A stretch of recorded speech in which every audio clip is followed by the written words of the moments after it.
Hello dreamers, welcome to Biomedicos. Myself doctor Saurabh Bora, MBBS intern doctor from Jawaharlal Nehru medical college and hospital Ajmer. देखिए, आज का ये video अपने लिए बहुत इंपॉर्टेंट होने वाला है क्योंकि इस वीडियो में मैं बात करने वाला हूं उन कैंडिडेट्स की जो हाईली कंफ्यूज्ड है।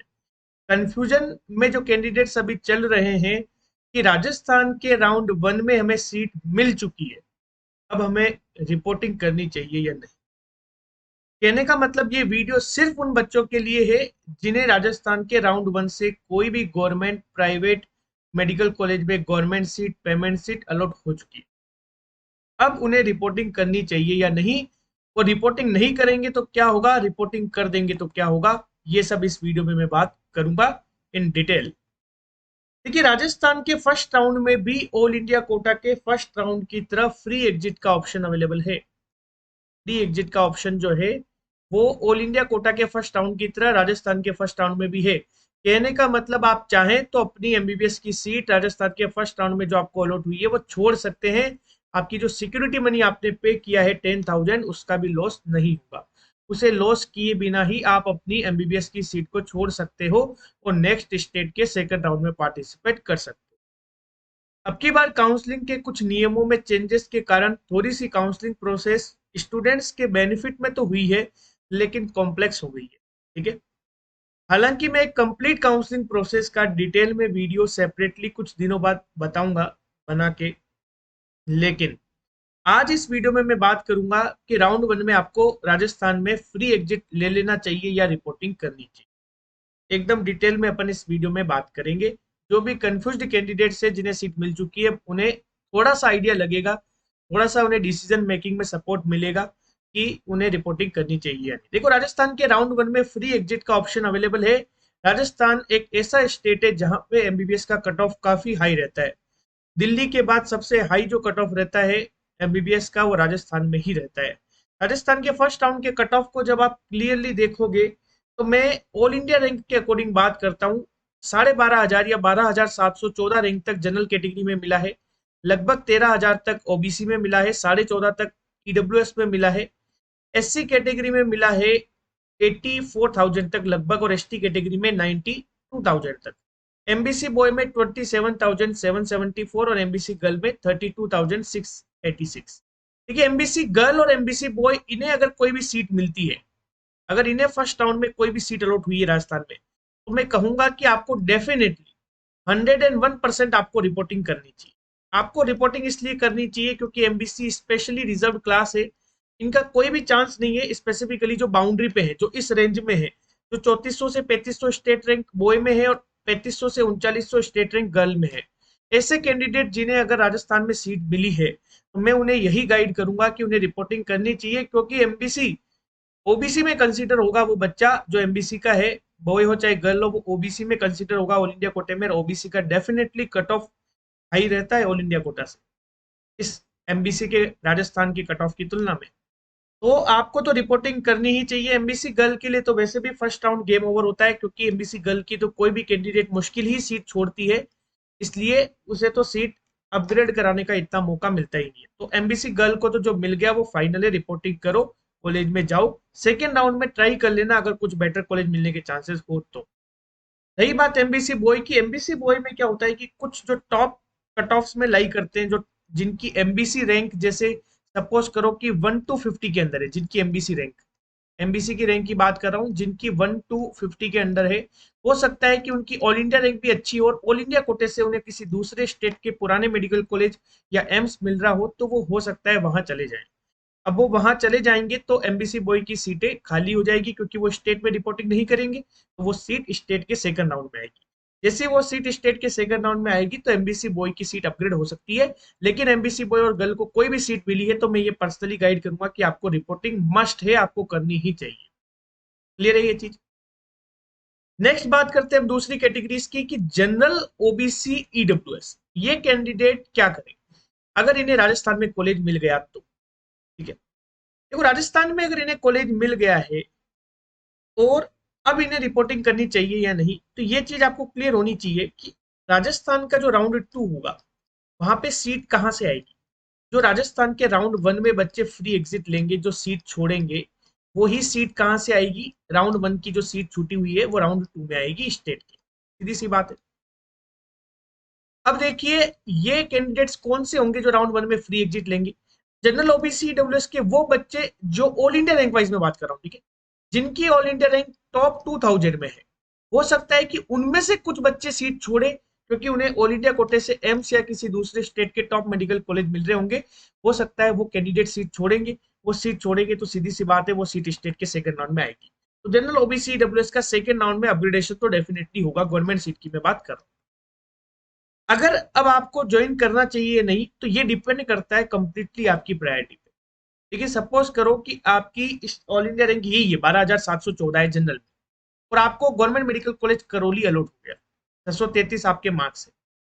देखिए आपको हो सकता है कि ऑल इंडिया कोटा के फर्स्ट राउंड में भी कोई सीट अलॉट हुई हो, क्योंकि ये ऑल इंडिया का कट ऑफ है 19,396 रैंक तक जनरल में सीट अलॉट हुई है 618 मार्क्स तक। तो हो सकता है आपको ऑल इंडिया के फर्स्ट राउंड में भी कोई कॉलेज अलॉट हो गई हो, और इधर आपको स्टेट के फर्स्ट राउंड में करौली अलॉट हो गई। आप राजस्थान के जनरल कैटेगरी के कैंडिडेट। पहले आपको माइंडसेट आपको क्लियर होना चाहिए कि आपको सीट राजस्थान में लेनी है या फिर सीट आपको आउट ऑफ राजस्थान लेनी है।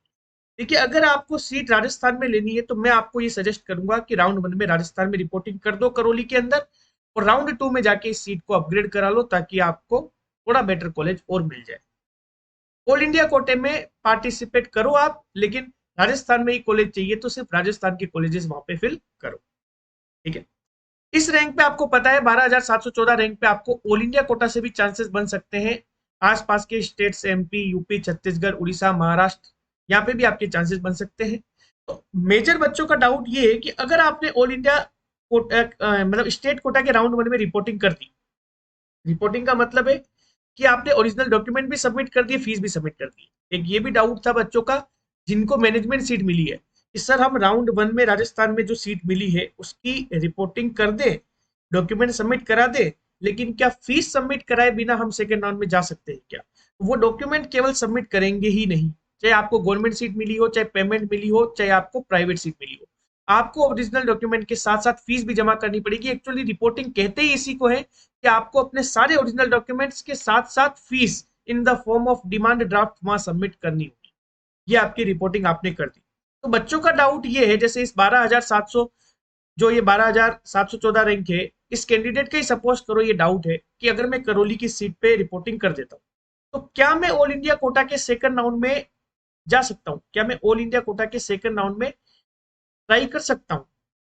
ये आपका सबसे कॉमन डाउट है कि अगर आपने रिपोर्टिंग कर दी तो सीधी सी बात है कि आपके डॉक्यूमेंट तो अब सबमिट हो चुके, अब आप ऑल इंडिया कोटा के सेकंड राउंड में जा सकते हो। यस, या आप ऑल इंडिया कोटा के सेकंड राउंड में जा सकते हो। अब आप कहोगे कि आपके पास तो डॉक्यूमेंट नहीं है। डॉक्यूमेंट तो आपको स्टेट के फर्स्ट राउंड से अलॉटेड जीएमसी करौली में जमा है। मैं सारी बात कर रहा हूं इस पर्टिकुलर कैंडिडेट की एक एग्जांपल के तौर पे जिसकी ऑल इंडिया रैंक 12,714 है और उसे जीएमसी करौली अलॉट हुआ है। उसके डॉक्यूमेंट रिपोर्टिंग के दौरान उन्होंने ये भी जमा करा दी, ओरिजिनल डॉक्यूमेंट, फीस भी जमा करा दी, ठीक है। करौली की जो 1,13,600 रुपए है वो भी जमा करा दी, ठीक है। अब वो ऑल इंडिया कोटा के सेकंड राउंड में जा सकते हैं, बिल्कुल जा सकते हैं। अगर वहां से आपको कोई सीट अलॉट होती है तो देखिए आपको क्या करना पड़ेगा। अगर आपको ऑल इंडिया कोटा के सेकंड राउंड में कोई सीट अलॉट होती है तो आपको सबसे पहले राजस्थान के राउंड 1 में जो कॉलेज मिला था जैसे जीएमसी करौली, वहां पे आपको फिजिकली जाना होगा ऑल इंडिया कोटा के सेकंड राउंड के रिजल्ट आने के बाद। फिर जैसे ही आप जीएमसी करौली में जाओगे तो उन्हें आप शो करोगे, उन्हें दिखाओगे, उन्हें प्रेजेंट करोगे। ऑल इंडिया कोटा के सेकंड राउंड में देखिए हमें कोई दूसरा कॉलेज अलॉट हुआ है, सपोज करो आपको आरडीएमसी बांडा अलॉट हो गया यूपी के अंदर, ठीक है। अब आपको वो ज्वाइन करना है, आप उन्हें राउंड 2 का अलॉटमेंट लेटर दिखाओगे ऑल इंडिया कोटा के राउंड 2 का, तो वो आपको एक ऑफिशियल फॉर्मेलिटी के बाद सारे डॉक्यूमेंट्स और ईडी वो फिर से रिफंड कर देंगे ताकि आप उन फीस को तो आप वापस अकाउंट में ले सकते हो और अपने डॉक्यूमेंट्स को ऑल इंडिया कोटा के सेकंड राउंड में जैसे जो भी कॉलेज मिला है आपको आरडीएमसी बांडा वहां सबमिट करा सकते हो, ठीक है। लेकिन इसमें दिक्कत क्या हुई, पहले आपको करौली में रिपोर्टिंग करी, आपने करौली की रिपोर्टिंग एसएमएस में हुई, academic block SMS medical college में। रिपोर्टिंग के बाद सारे डॉक्यूमेंट जमा हुए, आपने डीडीबी बनवाया, वो डॉक्यूमेंट करौली में चले गए। अब आपने ऑल इंडिया कोटा के राउंड 2 में पार्टिसिपेट किया, वहां से आपको कोई कॉलेज मिली जैसे आरडीएमसी बांडा, फिर से आपको करौली जाना पड़ा, करौली से अपने डॉक्यूमेंट विड्रॉ कराने पड़े, फिर आपको वापस से बांडा जाना पड़ा। इस तरीके से भागा दौड़ी का काम थोड़ा ज्यादा हो गया। तो स्टेट के फर्स्ट राउंड में वो बच्चे बिल्कुल भी रिपोर्टिंग ना करें जिन्हें ऑल इंडिया कोटे से कॉलेज देनी है, जिन्हें ऑल इंडिया कोटे के सेकंड राउंड से या ऑल इंडिया कोटा के थर्ड राउंड से कॉलेज देनी है राजस्थान के बाहर, या राजस्थान में भी लेनी है लेकिन ऑल इंडिया से कॉलेज देनी है, तो मैं ये कहूंगा कि फिर आप राउंड 1 में रिपोर्टिंग ना करें। करना चाहे तो आप कर सकते हैं ऑफिशियली, आपको अपने डॉक्यूमेंट सेकंड राउंड में ऑल इंडिया से कॉलेज मिलने पे राजस्थान के फर्स्ट राउंड वाले डॉक्यूमेंट मिल जाएंगे, लेकिन डॉक्यूमेंट लेने के लिए आपको अलॉटेड कॉलेज जो स्टेट के फर्स्ट राउंड में हुआ है वहां जाना पड़ेगा। जिन्होंने फ्री एग्जिट ले लिया उनके पास तो अपने ओरिजिनल डॉक्यूमेंट्स ऑलरेडी अवेलेबल है, उन्हें कोई दिक्कत ही नहीं है, वो ऑल इंडिया कोटा के सेकंड राउंड में भी पार्टिसिपेट कर सकते हैं और वो स्टेट के सेकंड राउंड में भी इजीली पार्टिसिपेट कर सकते हैं, कोई प्रॉब्लम नहीं है जिन्होंने फ्री एग्जिट ले लिया, फीस और ओरिजिनल डॉक्यूमेंट जमा नहीं कराए। लेकिन जिन्होंने रिपोर्टिंग कर दी और अब उन्हें ऑल इंडिया कोटा के सेकंड राउंड में पार्टिसिपेट कर सकते हैं, तो बिल्कुल पार्टिसिपेट आप कर सकते हैं, बिल्कुल कर सकते हैं, और कॉलेज मिल गया तो उसे ज्वाइन भी कर सकते हैं। आपको अलॉटेड कॉलेज में जो फर्स्ट राउंड में जो कॉलेज अलॉट हुआ था स्टेट में, वहां जाना पड़ेगा, अपने डॉक्यूमेंट और अपना फीस वापस से लेना पड़ेगा, जो ऑफिशियल फॉर्मेलिटीज के बाद आपको मिल जाएगा। ये काम आपको ऑल इंडिया के सेकंड राउंड के अलॉटमेंट होने के बाद जो रिपोर्टिंग का टाइम है उसमें आपको करना पड़ेगा। 5 से 6 दिन मिलते हैं ऑल इंडिया के सेकंड राउंड की रिपोर्टिंग में, उसमें आपको सबसे पहले फर्स्ट राउंड में जो स्टेट से कॉलेज मिला है वहां जाना पड़ेगा, डॉक्यूमेंट लाने पड़ेंगे, फीस लानी पड़ेगी, फिर आपको सेकंड राउंड में ऑल इंडिया कोटे से जो कॉलेज मिली वहां जाना पड़ेगा, वहां का आपको फीस का डीडी वापस से बनवाना पड़ेगा और डॉक्यूमेंट वहां सबमिट करने होंगे। फिर ऑल इंडिया कोटा के सेकंड राउंड में आपने कॉलेज ले ली, अब आप ऑल इंडिया कोटा के मोपअप में जा सकते हैं। ठीक है, क्लियर है? ये तो है सीन जिन बच्चों को रिपोर्टिंग करनी है और फिर भी ऑल इंडिया में पार्टिसिपेट करना। मैं पर्सनली ये सजेस्ट करूंगा कि जनरल ओबीसी ईडब्ल्यूएस के वो कैंडिडेट जिन्हें राजस्थान में कॉलेज मिल गई है और अगर उन्हें कॉलेज चाहिए भी राजस्थान में ही, तो मैं आपको ये कहूंगा कि आप ज्वाइन कर लो, आप रिपोर्टिंग कर लो और रिपोर्टिंग करने के बाद आप उसको अपग्रेडेशन डाल दो स्टेट के सेकंड राउंड से, अगर आपको राजस्थान में ही कॉलेज चाहिए तो। हालांकि ये बात क्लियर है कि राजस्थान में देखिए कॉलेज मिलने के चांसेस कहां से ज्यादा रहते हैं, तो राजस्थान में कॉलेज मिलने के चांसेस सबसे बेटर कॉलेज आपको ऑल इंडिया के मोपअप में मिल सकता है, लेकिन वो थोड़ा लेट होगा, उससे पहले स्टेट का सेकंड राउंड होगा, वहां से भी आपको बेटर कॉलेज मिलेगा राजस्थान में, ऑल इंडिया कोटा के सेकंड राउंड से भी आपको राजस्थान में कॉलेज मिलेगी। सबसे बेटर आपको ऑल इंडिया के मोपअप से मिल सकती है, फिर स्टेट के सेकंड राउंड से, फिर आपको ऑल इंडिया के सेकंड राउंड से। तो मैं ये कहूंगा कि आपको स्टेट के अगर फर्स्ट राउंड से कॉलेज मिल गई है, तो अगर आपको राजस्थान में कॉलेज चाहिए तो आप ये ऑल इंडिया के मोपअप से मत ले सीट, आप क्या करें स्टेट के सेकंड राउंड में अपग्रेड करा ले, सिंपल, आपको कहीं जाने आने की जरूरत ही नहीं। अगर आपको राजस्थान में ही कॉलेज चाहिए तो मैं आपको यही गाइड करूंगा कि आपको राउंड 1 में राजस्थान में रिपोर्टिंग करनी चाहिए, राउंड 2 में आपको अपग्रेड करवा लेना चाहिए राजस्थान की काउंट। क्लियर है? ये चीज आपको क्लियर होनी चाहिए। अपग्रेडेशन के लिए देखिए, अगर आप राउंड 1 में सीट ले लेते हैं, फीस और डीडी जो डीडी की फॉर्म में और डॉक्यूमेंट जमा करा देते हैं और आपको अपग्रेडेशन करवाना है, तो अपग्रेडेशन नाम की कोई अलग से चीज नहीं है। अपग्रेडेशन मतलब आप कॉलेज चेंज करवाना चाहते हैं। सपोज करो आपको 12,714 जो ऑल इंडिया रैंक है यहाँ पे जीएमसी करौली मिला है, आपने अपने डॉक्यूमेंट भी जमा कर दिए, फीस भी जमा कर दी, आप जीएमसी करौली के स्टूडेंट हो गए।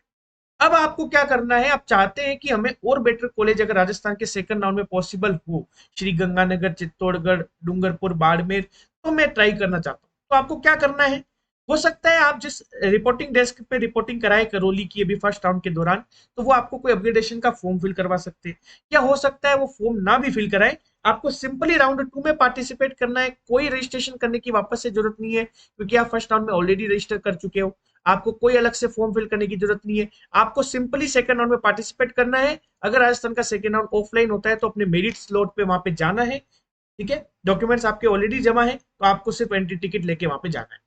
और अगर आपको ऑनलाइन हुआ राजस्थान का सेकंड राउंड, जो कि अभी तक क्लियर नहीं है, 10 अगस्त के बाद राजस्थान के सेकंड राउंड का कंप्लीट नोटिफिकेशन आ जाएगा, तो आपको पता लग जाएगा वो ऑनलाइन है ऑफलाइन। अगर ऑनलाइन हुआ तो आपको डायरेक्टली चॉइस फिलिंग करनी है, ऑफलाइन हुआ तो आपको अपनी मेरिट स्लॉट पे पर्टिकुलर डेट और टाइम पे आपको वहां पहुंचा। ये अपग्रेडेशन का सिंपल सिस्टम। तो मैंने आपको क्या गाइड किया कि अगर आप जनरल ओबीसी डब्ल्यूएस से बिलोंग करते हैं, राजस्थान में ही कॉलेज लेना चाहते हैं और अगर आपको कॉलेज मिल गई है राजस्थान के फर्स्ट राउंड में, तो डेफिनेटली आपको ज्वाइन करनी चाहिए और सेकंड राउंड में उस सीट को अपग्रेड करा लेना चाहिए। अगर आपका ये टारगेट है कि मुझे एम्स में जाना है या दूसरे स्टेट के बेटर मेडिकल कॉलेजेस में जाना है, तो आप राउंड 1 में राजस्थान में फ्री एग्जिट ले लो। राजस्थान के राउंड 1 में फ्री एग्जिट लेने के लिए आपको कोई भी डॉक्यूमेंट सबमिट करने की जरूरत नहीं है, आप बिना कोई डॉक्यूमेंट सबमिट करें, कुछ भी नहीं करना आपको, आप राउंड 1 से फ्री एग्जिट हो जाएंगे, डायरेक्टली आप ऑल इंडिया के सेकंड राउंड में पार्टिसिपेट करें, वहां किसी अच्छे कॉलेज की तलाश में आप काउंसलिंग कर सकते हैं। जो सिस्टम जनरल ओबीसी डब्ल्यूएस के लिए सेम एससी और एसटी के लिए भी है, क्योंकि एससी में लास्ट अलॉटमेंट राजस्थान में 83,800 पे हुआ है और एसटी में 92,659 पे हुआ है। और ऑल इंडिया में आप देख सकते हो नीचे तक कॉलेज मिली है, 1 लाख रैंक तक तो एससी में मिल गई, 1,41,000 तक एसटी में मिल गई। ठीक है, तो सेम सिस्टम है। अगर आपको राजस्थान में कॉलेज लेनी है तो आपको राउंड 1 में राजस्थान में रिपोर्टिंग कर देनी चाहिए एकेडमिक ब्लॉक में जाके, अगर आपको गवर्नमेंट कॉलेज या पेमेंट सीट मिली है तो। ठीक है, और अगर आपको यहाँ पे रिपोर्टिंग नहीं करनी, अगर आपको ऑल इंडिया कोटा से कॉलेज लेनी है, किसी दूसरे स्टेट में ट्राई करना है, तो फिर आप फ्री एग्जिट ले सकते हैं। हालांकि आप राउंड 1 में राजस्थान में रिपोर्टिंग करने के बाद भी ऑल इंडिया के सेकंड राउंड में पार्टिसिपेट कर सकते हैं, कोई प्रॉब्लम आपको नहीं आएगी। ठीक है, राउंड 1 तक कोई दिक्कत नहीं है, ये चीज आपको क्लियर होनी चाहिए। और एमबीसी कैटेगरी की कोई भी कैंडिडेट किसी भी हालत में सीट को ना छोड़े जो आपको मिली है, अनटिल अनलेस आपकी टॉप रैंक नहीं है। अगर आपकी बॉटम रैंक है और एमबीसी बॉय या गर्ल से बिलोंग करते हो, स्पेशली गर्ल को तो रिपोर्ट करना ही करना है, तो बॉय को भी मैं यही सजेस्ट करूंगा कि आपको रिपोर्टिंग करनी चाहिए सेकंड राउंड में अपग्रेडेशन के लिए। राजस्थान की सेकंड काउंसलिंग से आपको ट्राई करना चाहिए। जैसा कि आपको पता है स्टेट का फर्स्ट राउंड हो चुका है, अब क्या होगा, अब ऑल इंडिया कोटा का सेकंड राउंड होगा। ऑल इंडिया कोटा के सेकंड राउंड के बाद हमारे राजस्थान का सेकंड राउंड। क्लियर है ये चीज? इस तरीके से इस वीडियो में मैंने कंप्लीटली आपको ये गाइड किया कि आप सीट छोड़े राजस्थान के राउंड 1 में जो अलॉट हुई है, या फिर उसे ज्वाइन करें। एकदम simple, short and sweet. MBC category के हो, रिपोर्ट कर लीजिए। जनरल ओबीसी ईडब्ल्यूएस एससी और एसटी से बिलोंग करते हो, अगर आपकी प्रायोरिटी कॉलेज लेने की राजस्थान में है तो आप रिपोर्ट कर दीजिए और अपग्रेडेशन के लिए ट्राई कीजिए सेकंड राउंड में। अगर आपको राजस्थान से कॉलेज नहीं लेना, आपको किसी एम्स के लिए या किसी दूसरे स्टेट के मेडिकल कॉलेज में जाना है, तो आप इस सीट को फ्री एग्जिट कीजिए और ऑल इंडिया के सेकंड राउंड में, जो कि 10 अगस्त से स्टार्ट होने वाला है, आप उसमें पार्टिसिपेट कीजिए। एक डाउट कुछ बच्चों का और है, स्टेट के फर्स्ट राउंड की सीट को हम ज्वाइन कर लेते हैं, आपने ज्वाइन कर लिया, अब आपने ऑल इंडिया के सेकंड राउंड में ट्राई किया, ऑल इंडिया के सेकंड राउंड के बाद आप कह रहे हैं कि वहां आपको सीट नहीं मिली, आपको सीट मिली नहीं। अब आप ऑल इंडिया के मोपअप पे गए और वहां पे आपको सीट मिल गई, क्या आप ऑल इंडिया के मोपअप में ऐसे जा सकते हैं? तो देखिए, राजस्थान के राउंड 1 में अगर आपके जो कॉलेज अलॉट हुआ है वहां पे आपके डॉक्यूमेंट सबमिटेड हैं, ऑलरेडी सबमिटेड हैं, तो वहां के डॉक्यूमेंट्स को भी विड्रॉ करने की एक पर्टिकुलर डेट है। आप मैक्सिमम उसे ऑल इंडिया कोटा के सेकंड राउंड की रिपोर्टिंग डेट तक ही निकलवा सकते हैं, क्योंकि आपको पता होना चाहिए काउंसलिंग जिगजैग मैनर में चलती है। पहले स्टेट का फर्स्ट राउंड हुआ, फिर ऑल इंडिया का सेकंड राउंड, फिर स्टेट का सेकंड राउंड, फिर ऑल इंडिया का थर्ड राउंड या ऑल इंडिया का मोपअप राउंड होगा। ये समझे आप बात को? अगर आपके डॉक्यूमेंट ओरिजिनली वैसे ही स्टेट के फर्स्ट राउंड में सबमिटेड है, ठीक है, तो आपको ऑल इंडिया के सेकंड राउंड में सपोज करो कोई कॉलेज नहीं मिली, उससे पहले स्टेट का सेकंड राउंड होगा ऑल इंडिया कोटा के मोपअप होने से पहले, तो स्टेट के सेकंड राउंड में आपको ट्राई करना होगा। वहां से अगर कोई दूसरी कॉलेज अलॉट होगी तो वो फाइनल हो जाएगी, नहीं हुई तो ये स्टेट के फर्स्ट राउंड वाली कॉलेज ही आपकी फाइनल हो जाएगी, फिर आप ऑल इंडिया के मोपअप में नहीं जा सकते। ये चीज ध्यान रखना। ऑल इंडिया के मोपअप में अगर आपको जाना है तो या तो आपके डॉक्यूमेंट्स आपके पास हो, या फिर आपको डॉक्यूमेंट ऑल इंडिया कोटा के सेकंड राउंड में कोई कॉलेज अलॉटेड है वहां सबमिट हो। ये नहीं कि स्टेट के फर्स्ट राउंड में आपने डॉक्यूमेंट सबमिट करा रखे हैं फिर आप ऑल इंडिया के मोपअप में जा रहे हैं, नहीं, वो पॉसिबल नहीं हो पाएगा। ठीक है, इस तरीके से आपको ध्यान रखना है। सारी सिंप्लिसिटी मैंने आपको बता दी। राजस्थान में ही कॉलेज चाहिए, कॉलेज मिल गई है, काफी नीचे तक देखो, आप ऑल इंडिया रैंक के अकॉर्डिंग आप एक्सपेक्ट नहीं कर रहे थे, उससे भी नीचे तक कॉलेज मिली है, तो आपको ज्वाइन कर लेना चाहिए और सेकंड राउंड में अपग्रेडेशन के लिए ट्राई करना चाहिए। ठीक है, और अगर आपको ऑल इंडिया से कॉलेज लेनी है, दूसरे स्टेट में कॉलेज लेनी है, तो फिर आप फ्री एग्जिट कर सकते हैं। राउंड 1 में राजस्थान में फ्री एग्जिट का ऑप्शन अवेलेबल है। तो मैं उम्मीद करता हूं कि इस वीडियो से आपको काफी मदद मिलेगी इस डिसीजन को लेने में कि आपको राउंड 1 में राजस्थान में रिपोर्टिंग करनी चाहिए या नहीं। नेक्स्ट वीडियो में हम कंप्लीटली बात करेंगे कि अगर आपको रिपोर्टिंग करनी चाहिए तो कौन कौन से डॉक्यूमेंट्स आपको ले जाने चाहिए, बॉन्ड और डीडी से रिलेटेड जो आपको प्रॉब्लम आ रही है वो हम सोल्व करने की कोशिश करेंगे। फर्दर सब्सिक्वेंट वीडियोस में आपको डिटेल्ड एनालिसिस राजस्थान के सेकंड राउंड का और साथ में ही आपको ऑल इंडिया कोटा के सेकंड राउंड की एक्सपेक्टेड कट ऑफ का वीडियो आपको मिलेगा फर्दर सब्सिक्वेंट डेज। ठीक है, और मैनेजमेंट सीट वालों का जो ये डाउट था कि राउंड 1 में हमें सीट मिली है तो क्या हम ओनली डॉक्यूमेंट सबमिट करा के राउंड 2 में जा सकते हैं, तो नहीं, आपको रिपोर्टिंग करनी है, इसका मतलब आपको डॉक्यूमेंट के साथ साथ फीस भी जमा करानी पड़ेगी। ठीक है, आपको क्या करना पड़ेगा, डॉक्यूमेंट भी जमा करवाने पड़ेंगे सारे और फीस भी जमा करानी पड़ेगी, फिर आप सेकंड राउंड में जाएंगे राजस्थान के। और राजस्थान के सेकंड राउंड में कोई आपको दूसरी कॉलेज मिलती है ठीक है। पेमेंट सीट से अगर आपको गवर्नमेंट सीट भी मिल जाती है तो आपको पेमेंट सीट का जो फर्स्ट राउंड वाला डीडी है वो फिर से रिफंड हो जाएगा। डॉक्यूमेंट अपने आप आपको ट्रांसफर कर दिए जाएंगे, ठीक है। ओरिजिनल जो डॉक्यूमेंट है वो अपने आप ट्रांसफर हो जाएंगे। सेकंड राउंड में जो कॉलेज मिला है उसमें फीस का डीडी आपको मिल जाएगा, और नए कॉलेज के जो सेकंड राउंड में आपको स्टेट से अलॉट हुआ है वहां आपको नया डीडी बनवाना पड़ेगा। और पेमेंट सीट से गवर्नमेंट सीट में अपग्रेडेशन बिल्कुल पॉसिबल है। जो आपका डाउट होता है कि फर्स्ट राउंड में पेमेंट सीट मिली, आप बिल्कुल बाउंड्री पे हो, आपने ले ली पेमेंट सीट, आपको कॉलेज भी राजस्थान में ही लेनी है, ठीक है। जैसे ये सपोज करो कि स्टेट रैंक है 1632 तक कॉलेज मिला, अब कोई कैंडिडेट है जिसकी रैंक है 1700, सीधी सी बात है ऑल इंडिया रैंक भी उसकी अच्छी होगी, डेफिनेटली बात है 13,000 के आसपास होगी। 1674 वाले ही मान लो आप कैंडिडेट है ना, तो 13,000 के आसपास उसकी ऑल इंडिया रैंक होगी। उसको ऑल इंडिया से कॉलेज मिल रही है लेकिन उसको लेनी राजस्थान में ही है, और उसे ये भी पता है कि राजस्थान के फर्स्ट राउंड में तो मिली नहीं है, ठीक है।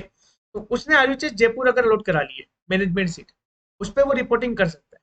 वो रिपोर्टिंग करेगा तो ही उसकी वो सीट कंफर्म रहेगी, अगर उसने रिपोर्टिंग नहीं करी तो फिर वो सीट कंफर्म नहीं है, फिर वो सीट ऑटोमेटिकली फ्री एग्जिट हो जाएगी, ठीक है।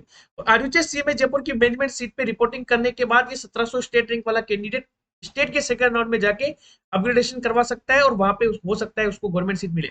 अगर गवर्नमेंट सीट मिलती है तो उसको जो आरयूएच सीएमए जयपुर के नाम पे उसने जो फीस जमा कराई है वो फिर से मिल जाएगी। डॉक्यूमेंट ऑटोमेटिकली आरयूएच जयपुर से आपको अगर कोई दूसरा कॉलेज मिला है जैसे करौली मिला है तो वहां पे ऑटोमेटिकली ट्रांसफर कर दी जाएगी। ये चीज आपको ध्यान में रखनी है कि पेमेंट सीट से गवर्नमेंट सीट में अपग्रेडेशन बिल्कुल पॉसिबल है, पेमेंट सीट से पेमेंट सीट में अपग्रेडेशन भी बिल्कुल पॉसिबल है। आपके रैंक पे जो बेटर मिल रहा होगा आपको वो पॉसिबल है। और राउंड वन में आपने जितनी भी फीस जमा कराई है, राउंड टू में अगर आपका कॉलेज चेंज होता है, राजस्थान काउंसलिंग की बात कर रहा हूँ, डॉक्यूमेंट ऑटोमेटिकली ट्रांसफर हो जाएंगे, फीस आपको डीडी वापस रिफंड कर दिया जाएगा। एक नोटिफिकेशन एमसीसी का और आया है, वो भी मैं एक्सप्लेन कर देता हूँ वीडियो को एंड करने से पहले, कि कुछ बच्चे ऐसे हैं जिन्होंने ऑल इंडिया कोटा के राउंड वन में सीट ले ली, रिपोर्टिंग कर दी। ये उन बच्चों के लिए है जिन्होंने ऑल इंडिया कोटा के राउंड वन में रिपोर्टिंग कर दी है, वो रिपोर्ट कर चुके हैं। अब बहुत सारे स्टेट का कल रिजल्ट आया है, स्टेट में सीट अलॉट हो गई। अब वो सोच रहे हैं कि हमने ऑल इंडिया वन के रिपोर्टिंग करके गलत किया, हमें तो अपने स्टेट से कॉलेज लेनी है, स्टेट के राउंड वन में रिपोर्टिंग करनी है। तो वो रिजाइन कर सकते हैं ऑल इंडिया कोटा के राउंड वन की सीट से। कितने बजे से रिजिग्नेशन स्टार्ट है? 5 अगस्त दोपहर 2 बजे से स्टार्ट हो चुका है आज से, और 7 अगस्त 3 बजे तक आप सीट को रिजाइन कर सकते हैं। एक बार आपने ऑल इंडिया कोटा के फर्स्ट राउंड की सीट को रिजाइन कर दिया तो फिर आपका ऑल इंडिया कोटा के राउंड वन की सीट पे कोई हक नहीं है। आप इस सीट को रिजाइन कर सकते हैं और अपने डॉक्यूमेंट स्टेट के फर्स्ट राउंड में सबमिट करा सकते हैं। क्लियर है ये चीज? ये नोटिस था, ये भी मैंने आपको एक्सप्लेन कर दिया। अब एक्सप्लेन करते हैं, अपन बात करते हैं बायोमेडिकोस पर्सनल काउंसलिंग प्रोग्राम के बारे में। एकदम इफेक्टिव गाइडेंस और अफोर्डेबल गाइडेंस काउंसलिंग के रिगार्डिंग आपको इस चैनल पे मिलता है। अब सबसे important round of counselling start होने वाले हैं कुछ दिन बाद। ऑल इंडिया का सेकंड राउंड, स्टेट का सेकंड राउंड, ऑल इंडिया का थर्ड राउंड। ये मोस्ट इंपॉर्टेंट और क्रुशियल है क्योंकि यहाँ पे फ्री एग्जिट का ऑप्शन अवेलेबल नहीं होता, और अब जल्द से जल्द आपको अपनी सीट डिसाइड करनी होती है कि आपको कहाँ से अपना एमबीबीएस करना है, ठीक है। ये नहीं है कि आप हर बार सीट छोड़ते जाए छोड़ते जाए छोड़ते जाए, ऐसा नहीं होता। और हर बार सीट आप अपग्रेड करवाते जाए नहीं होता। कोई कोई भी काउंसलिंग अथॉरिटी वो यही चाहती है कि हम जल्द से जल्द मिनिमम राउंड्स में काउंसलिंग को खत्म करें। तो आपको complete guidance, complete decision making में आपकी मदद की जाएगी। दो मेडिकोस के द्वारा आपको गाइडेंस मिलेगा। All India Kota 15%, state quota 85%, दोनों की प्रेफरेंस लिस्ट आपको मिलेगी। 24/7 व्हाट्सएप असिस्टेंस मिलेगा। सारी इंपॉर्टेंट पीडीएफ जिसमें हर कॉलेज की फीस का, कब कब कॉलेज स्टेब्लिश हुआ है, हर स्टेट के बॉन्ड का पीडीएफ आपको मिलेगा। टाइम लेके आप कॉल भी कर सकते हैं, लिमिटेड कॉलिंग असिस्टेंस भी आपको मिलेगा। साथ में आपको बायोमेडिकोस के प्रीमियम ग्रुप में एनरोलमेंट मिलेगा, जहां सारे इंपॉर्टेंट अपडेट्स, नोटिफिकेशंस आपको शेयर की जाएंगे। बायोमेडिकोस के द्वारा बनाई गई हर इंपॉर्टेंट पीडीएफ भी आपको यहाँ मिल जाएगी जो आपके लिए यूजफुल होगी। इसके अलावा हमारा एक प्लान हो रहा है, इसकी प्राइस थोड़ी सी ज्यादा है। जैसे ये गोल्डन प्लान है, इसका प्राइस सिर्फ 1500 है, और डायमंड प्लान का प्राइस 3000 है। इसमें एक्स्ट्रा देखो मदद क्या है कि आपका हर एक डाउट कॉल पे सोल्व होगा। आप अपने हर एक डाउट को कॉल पे सोल्व कर सकते हैं, आपको कॉलिंग नंबर मिलेगा, आप बिंदास उस पर कॉल कर सकते हैं, आपके हर एक डाउट को कॉल से एक्सप्लेन किया जाएगा, कॉल पे सोल्व कर सकते हैं। दूसरी बात, डिसीजन मेकिंग में परफेक्ट मदद की जाएगी। तीसरी इंपॉर्टेंट चीज है कि ऑल इंडिया और स्टेट की आपको इंडिविजुअल आपकी रैंक और प्रायोरिटीज के बेसिस पे प्रेफरेंस लिस्ट बना के दी जाएगी, जिसको आपको एग्जैक्टली कॉपी पेस्ट करना है ऑल इंडिया कोटा में भी और स्टेट कोटा में भी। इंडिविजुअली आपकी रैंक के बेसिस पे आपको प्रेफरेंस लिस्ट बना के दी जाएगी। ये जो आपको 1500 वाले गोल्डन प्लान में मिलेगी, ये कॉमन प्रेफरेंस लिस्ट होगी, ये हर कैंडिडेट जो एनरोल्ड होंगे उनके लिए सेम होगी। उसमें चेंजेस आपको अपने अकॉर्डिंग करने, जबकि यहाँ पे आपको 3000 वाले गोल्ड डायमंड प्लान में आपको ये गोल्डन प्लान वाले तो सारे फीचर मिलेंगे, साथ में इंडिविजुअल प्रेफरेंस लिस्ट आपको प्रोवाइड की जाएगी, जिससे आपको काफी मदद मिलेगी एक बेटर कॉलेज आपकी रैंक पे हासिल। ठीक है, thanks for watching the video. Please like, share and subscribe the channel. Thank you so much.